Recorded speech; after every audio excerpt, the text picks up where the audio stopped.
Hi, I'm Sofia, and I used to have another channel called Brain Discovering, that's fine.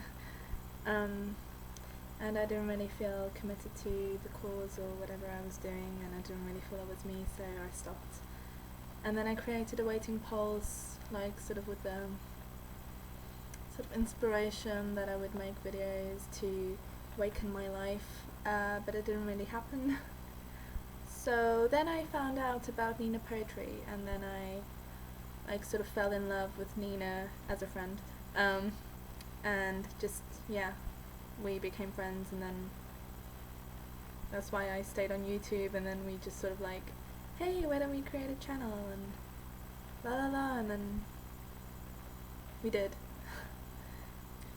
As Nina mentioned, we do have a blog, but it's sort of like both of us write, so when we write something worth showing, or that complements a video, we will post it onto the blog, and then hopefully post the link in the description bar, so you can have a read through it and just get sort of like more insight into what we are thinking, if we weren't so clear and coherent when we speak, like most of the time. So my accent is weird. I'm neither British, Portuguese or South African. I'm all three mixed in one crazy little girl body, which isn't that little. And yes, now I want to ramble on to the topic. So Nina said that she sort of agrees that we end up being who we pretend to be. And I agree with this as well, even though it's not so obvious, and even though it's sort of apparent that there is a conflict between between the choices you make. So obviously we want to camouflage ourselves in certain environments, but the way we choose to camouflage ourselves is creating these personas. But ultimately these personas end up being who we are. It's just the way we project ourselves into these environments. I'm really interested in understanding identities and understanding how people function together as social beings and individually when they're left alone by themselves for long periods of time. I'm very curious in trying to figure out this complexity of a person's persona, of who they are, what they become, how they develop, and I think that it is not unifiable.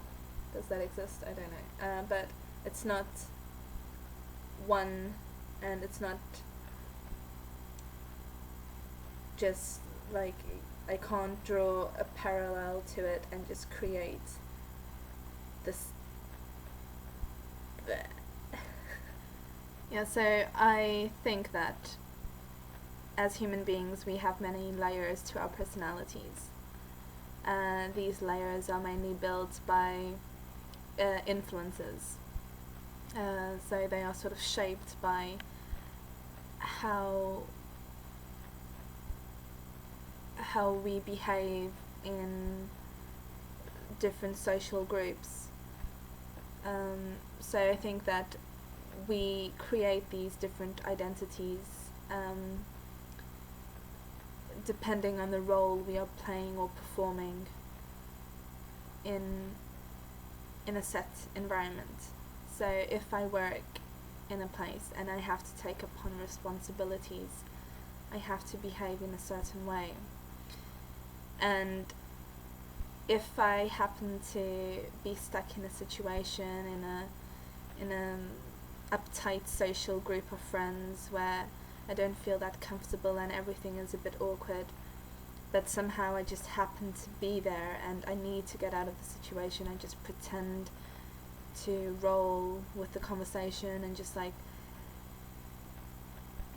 pretend to be enjoying myself, so not many questions will be risen from it.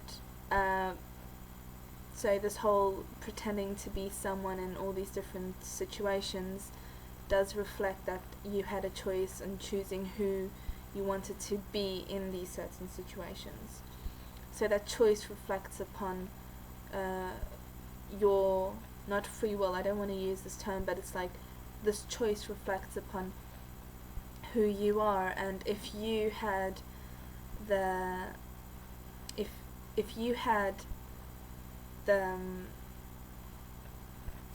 nature of creating something, it means that the basis of that creation is within you, so you end up being this projection, you end up being this person you created.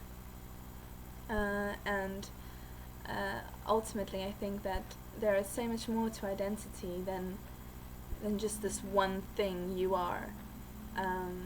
We change ourselves all the time physically.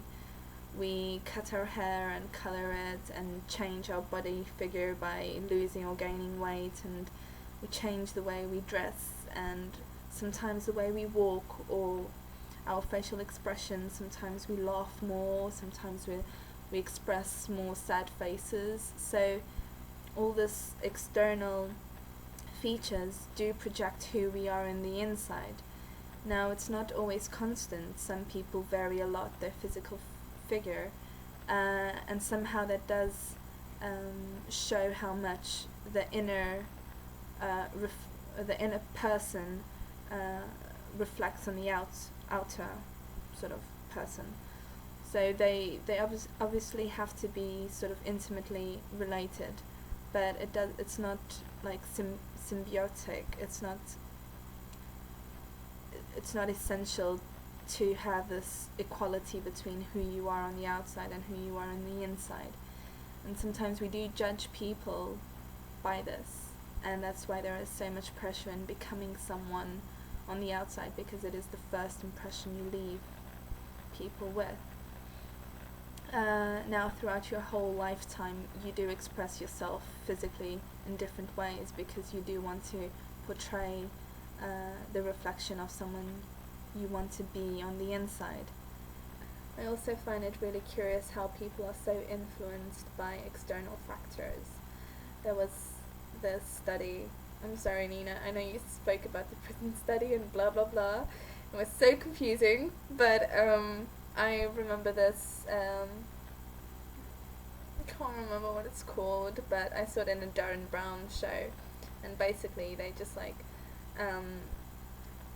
take a number of subjects and divide them into two groups, and one is in one room and one is in the other room, and the one in room B has to send voltage currents to the person in room A, but they have a sheet of paper with some questions, and they need to ask the questions, and if the other person in room A gets the answer wrong, then they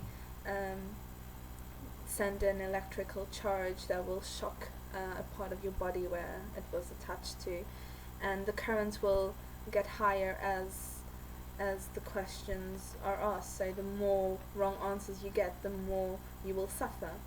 And all this is being it's sort of like, you can stop the experiment when you want, but you can just sort of, but you should just carry on. And it was like astounding, like, so I don't know, I think it was 60 to 70% of the people did carry out until its full extremity, and so I think that under certain situations you can become this very cruel and evil person just because you need to obey a certain authority, and this just questions our flexibility and personas, and how versatile we can be. And it makes me wonder how much good can we achieve with this versatility. I would be really curious to sort of see how we can shape and mold a child into becoming something that is needed. So most of us are really free, have this immense freedom to choose what they want to be, but what if we could sort of choose for a person their destiny without being spiritual. Yeah, I think I'm gonna leave it at there because I'm running out of time.